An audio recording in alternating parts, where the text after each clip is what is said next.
যে অন্তর্বর্তী সরকার যদি ব্যর্থ হয়, বাংলাদেশ কিন্তু ব্যর্থ হবে। দল মত নির্বিশেষে ঐক্যবদ্ধ হওয়া ছাড়া এখন কিন্তু বুক পিট এক হয়ে গিয়েছে আমাদের সকলের। So it is an existential crisis not only for political parties, it's an existential crisis for Bangladesh. আপনি জানেন যে বর্তমানে এবং এবং ভবিষ্যতের বাংলাদেশ আমরা গড়ে তোলার জন্য যে অর্থনৈতিক যে রূপরেখা দরকার এবং যে মেরামতের যে কাঠামোগত যে পরিবর্তনগুলো দরকার, সেটা আসলে রাতারাতি কোনোভাবে এটা পরিবর্তন আনা সম্ভব না। তারপর আমি বলছি যে ভালো দিয়ে আমি শুরু করতে চাচ্ছি যে আমাদের যে রিজার্ভ, আমাদের নেট রিজার্ভ যেটা 14.5 বিলিয়ন ডলার এসে পৌঁছেছিল, সেটা আজকে উন্নতি হয়ে দেখা গেল যে অন্তত পক্ষে 19.88 বিলিয়ন ডলারে কিন্তু আমরা দেখতে পেরেছি যে বৃদ্ধি পেয়েছে আমাদের আমাদের ফরেন এক্সচেঞ্জ রিজার্ভ রিজার্ভ। তার রিজার্ভ তার জি, তার পাশাপাশি আমার এতটুকু বলতে হয় যে বাংলাদেশে বর্তমানে কিন্তু মূল্যস্ফীতির যে প্রকোপ চাপ, আপনি নিত্য প্রয়োজনীয় পণ্যের বাজারে যখন মানুষ যাচ্ছে, আসলে সীমিত পরিসরে আমার বলতে হচ্ছে যে মানুষ কিন্তু এখনো কিন্তু চরম অর্থনৈতিক ভোগান্তির মধ্যে দিয়ে কিন্তু যাচ্ছে।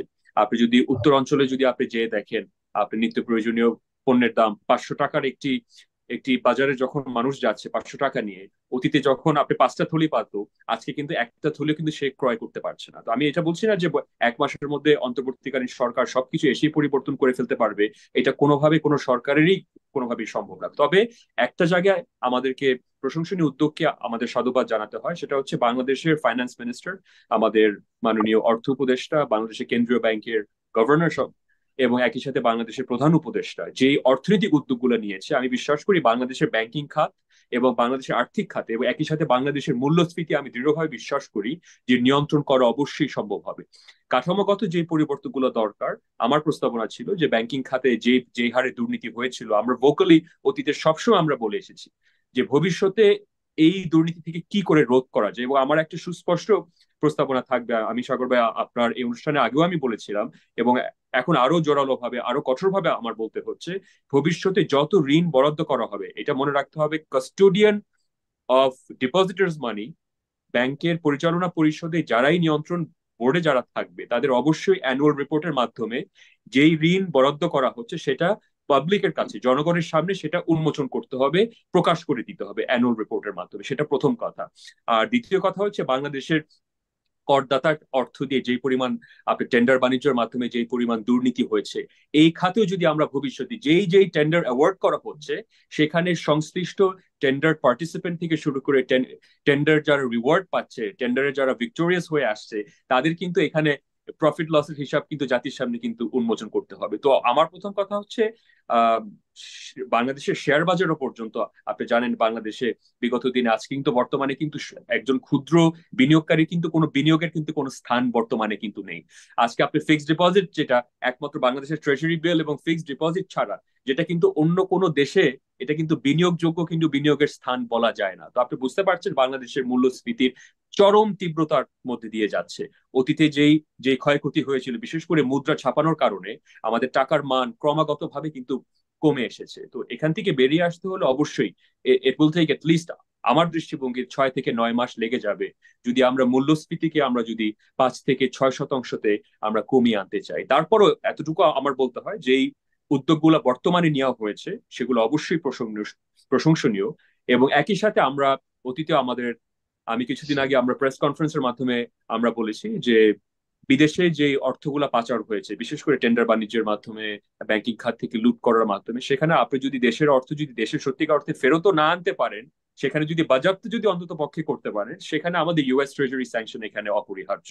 এবং মাননীয় প্রধান উপদেষ্টার উদ্যোগে যদি ট্রেজারি স্যাংশনের আওতায় এই ব্যক্তি বিশেষদের যদি আনা যায়, আমি মনে করি বাংলাদেশে আজকে অনেক অনেক রাজনৈতিক ব্যক্তিগণকে দেখা যাচ্ছে যে বিচারের কাঠগড়ায় দাঁড়া করানো হচ্ছে, কিন্তু বাংলাদেশে যারা ব্যবসায়িক সংশ্লিষ্ট একটি গোষ্ঠী, যারা কোনো দল করে না কিন্তু দেশের অর্থ ব্যাপক হারে লুণ্ঠন করেছে, লুটপাট হয়েছে, তাদের বিরুদ্ধে কিন্তু আমরা আশা করছি যে আরো কঠোরভাবে এখানে ব্যবস্থা নেওয়া উচিত, যদি ভবিষ্যতে এরকম ধরনের দানবীয় দুর্নীতির যদি বহিঃপ্রকাশ আমরা রোধ করতে চাই। এটা হচ্ছে আমার আমার সুস্পষ্ট প্রস্তাবনা। এবং এই চ্যালেঞ্জগুলো আমাদের আউটলাইন করতে হবে যে আবার 6 থেকে 9 মাসের আগে আমি মনে করি না যে কোনো গুণগত কোনো পরিবর্তন, বিশেষ করে আপনি জব ক্রিয়েশন থেকে মূল্যস্ফীতি নিয়ন্ত্রণ থেকে শুরু করে মানুষের আসলে সত্যিকার অর্থে তৃণমূল পর্যায়ের মানুষ, মধ্যম আয়ের মানুষ, নিম্ন আয়ের মানুষ কি অর্থনৈতিক মুক্তি কি সত্যিকার অর্থে কি আমরা নিশ্চিত করতে পারবো নাকি, ওই কাঠামোগত পরিবর্তনগুলো অবশ্যই সময় লাগবে, ধৈর্য ধরতে হবে। কিন্তু আমাদের আমাদের গতানুগতিক আমাদের কিন্তু এই অর্থনৈতিক সিদ্ধান্তগুলো। বিষয়ে বিগত সরকারের ফেলে যাওয়া যে ব্যালেন্স বলি আর অর্থনীতির অবস্থা বলি, তার থেকে নতুন যে সরকার এই বিপ্লবের মাধ্যমে অভ্যুত্থানের মাধ্যমে যে সরকার বর্তমানে ইউনিট সরকার রয়েছে ক্ষমতায়, তাদের এই 1 মাসের পারফরমেন্সে অর্থনৈতিক বিষয়টাকে আপনি কিভাবে আশাবাদী, কতটুকু আপনি আপনি আর দেখেন যে যে পলিসি স্ট্যান্স গুলো নিয়েছে, বিশেষ করে বাংলাদেশের ফাইন্যান্স মিনিস্ট্রি যেগুলো বলেছে অপ্রয়োজনীয় অনেক প্রজেক্টকে স্থগিত করে দেওয়ার জন্য, আমাদের বৈদেশিক মুদ্রা রিজার্ভ বাড়ানোর জন্য, রেমিটেন্স কে প্রবাহ বৃদ্ধি করার জন্য, আরো ইনসেন্টিভ দেওয়ার জন্য, প্রবাসীদেরকে সঠিক মূল্যায়ন করার জন্য, এগুলাকে অ্যাবসলিউটলি আমি সাধুবাদ জানাচ্ছি। এবং একই একই সাথে বাংলাদেশের কেন্দ্রীয় ব্যাংকের গভর্নর যে নীতি সুধার যে বৃদ্ধি করলো, ইট ইস টেক্সট বুক 101, ইকোনমিক্স 101 এ আপনি আপনি কানাডাতে বলেন, আমেরিকাতে বলেন, যেই বড় বড় দেশগুলো যখন সুদের হার বৃদ্ধি করলো 3%, 4%, 5% পর্যন্ত সুদের হার বৃদ্ধি করেছে, বাংলাদেশ কিন্তু মার্চের 2022 সাল থেকে যদি সুদের হার বৃদ্ধি করতো, নীতি সুধার বৃদ্ধি করতো, মূল্যস্ফীতির প্রকোপটা কিন্তু আরো কমে আসতো। অপরদিকে আমরা দেখলাম যে ব্যাপক হারে প্রতি অর্থ বছরে মুদ্রা ছাপানো হলো উন্নয়ন প্রকল্প বাস্তবায়ন করার জন্য। তো এগুলো আমি মনে করি যে আর্থিক খাতের জন্য, ব্যাংকিং খাতের জন্য দুর্নীতি বাদ দিয়েও নীতিগতভাবে এগুলো ভুল সিদ্ধান্ত হয়েছে। এবং আমরা তখনও আমরা সমালোচনা করে এসেছি। আমি প্রেস কনফারেন্সে আমরা সুস্পষ্টভাবে বলেছি যে মূল্যস্ফীতির লাগাম যদি আপনি নিয়ন্ত্রণ করতে চান, তাহলে অবশ্যই মুদ্রা ছাপানো, বেপরোয়া ভাবে মুদ্রা ছাপানো অবশ্যই এখানে আমাদের রোধ করতে হবে। আপনি মানি সার্কুলেশন যখন বাড়িয়ে দিবেন, তখন তো আপনি মূল্যস্ফীতি, টাকার টাকার মান তো ডলারের বিপরীতে স্বাভাবিকভাবে আপনি দেখেছেন যে 40% পড়ে এসেছে। তো এখন দেখছেন আপনি থাই বাত রিকভার করেছে, মালয়েশিয়ান রিঙ্গিত রিকভার করে গিয়েছে। বাংলাদেশের টাকা কিন্তু খোলা বাজারে কিন্তু এখনো কিন্তু অতীতের অতীতের অতীতের মানে কিন্তু আমরা ফেরত যেতে পারি নাই। তো অবশ্যই আমাদের বাস্কেট অফ গুডস এখানে ডাইভার্সিফিকেশন দরকার। এবং অবশ্যই আমাদের এক্সচেঞ্জ রিজার্ভটা, যেটা আমি মনে করি 25 থেকে 30 বিলিয়ন ডলারে গেলে, আবার আমি মনে করি যে টাকার মানটা আবার অতীতের পর্যায়ে স্থিতিশীল হওয়ার একটি সম্ভাবনা রয়েছে। তারপরে সম্ভাবনা আপনি দেখতে পাচ্ছেন? হতাশার তেমন কিছু নাই, কারণ আমরা হতাশায় ছিলাম, এখন কিছুটা হলো আমরা আশা প্রত্যাশার দিকে এগিয়ে যাচ্ছি। এক আর দুই হলো, আজকে সারাদিন আমরা শুনেছি অনেক ধরনের সহায়তা বলুন এবং ঋণ, যারা দাতা সংস্থাগুলি রয়েছে বড় বড়, তারা অনেকটাই আশা দিয়েছে এবং তারা প্রত্যাশা দিয়েছে। এটি আসলে কতটা আমাদের জন্য ভায়াবল হচ্ছে বলে মনে করেন? কতটা এই তো প্রাপ্তি, দেখেন এখানে আগের প্রাপ্তি আর এখন প্রাপ্তির মধ্যে কতটা ব্যবধান আছে?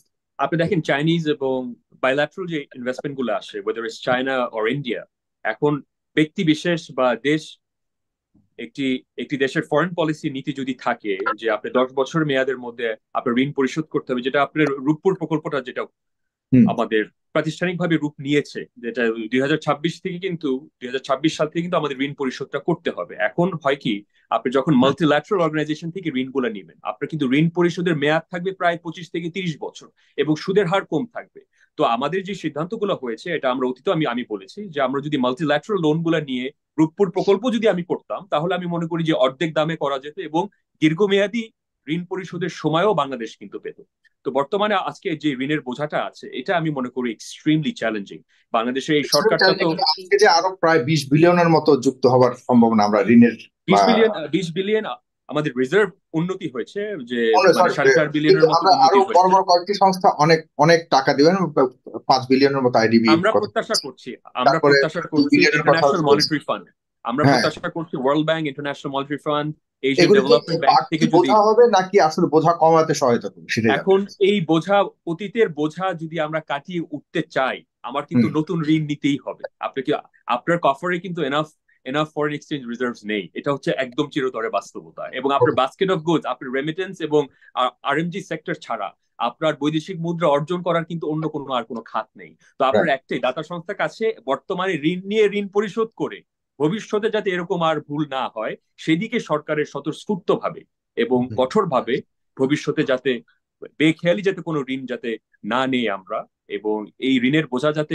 আগামী দিনে নির্বাচিত সরকারের উপরে যাতে বোঝা চাপিয়ে না দেই, সেদিকে অবশ্যই আমি আমি দেখেছি যে অন্তর্বর্তীকালীন সরকারের মাননীয় প্রধান উপদেষ্টা থেকে শুরু করে আপনার আপনার ফাইন্যান্স উপদেষ্টা এবং কেন্দ্রীয় ব্যাংকের সম্মানিত গভর্নর হুম। কিন্তু একদম সুস্পষ্টভাবে এই কথাগুলো পরিষ্কারভাবে বলেছে। তো এগুলাকে নীতিগতভাবে আমরা সাধুবাদ জানাচ্ছি।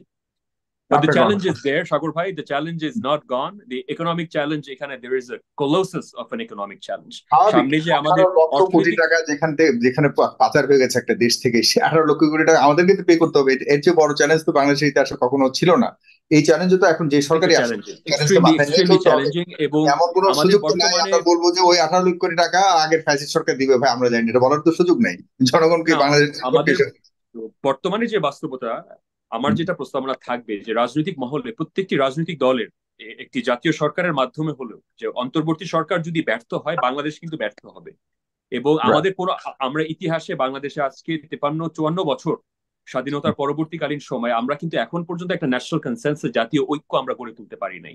এবং অন্তত পক্ষে অর্থনৈতিক স্বার্থে বাংলাদেশে যদি আমরা একটা ফ্যামিন রোধ করতে চাই, আমরা বাংলাদেশের যে দারিদ্রতার সীমার থেকে মানুষকে যদি অর্থনৈতিক সত্যিকার অর্থে মুক্তি দিতে চাই, ভবিষ্যৎ প্রজন্মকে যদি আমরা অর্থনৈতিক মুক্তি দিতে চাই, তাহলে আমাদের দল মত নির্বিশেষে ঐক্যবদ্ধ হওয়া ছাড়া, এখন কিন্তু বুক পিট এক হয়ে গিয়েছে আমাদের সকলের। So it is an existential crisis, not only for political parties, it's an existential crisis for Bangladesh and for the Bangladeshi people. তো অর্থনৈতিক চ্যালেঞ্জটা, আপনি রাজনৈতিক সংকটটা কিছুটা হলেও দেখা গেল যে মোকাবেলা হয়েছে, কিন্তু অর্থনৈতিক চ্যালেঞ্জটা আমি মনে করি না যে এক বিন্দুটুকু কিন্তু কোনো গুণগত কোনো পরিবর্তন বর্তমানে এসেছে। and that challenge still will prevail, and we need to support the interim government because Bangladesh needs to prevail. এটা হচ্ছে আমার ব্যক্তি। Thank you so much. আশাবাদী আপনি, পাশাপাশি ঐক্যবদ্ধভাবে এই সংকটকে মোকাবেলার প্রতি আপনি বেশি জোর দিয়েছেন।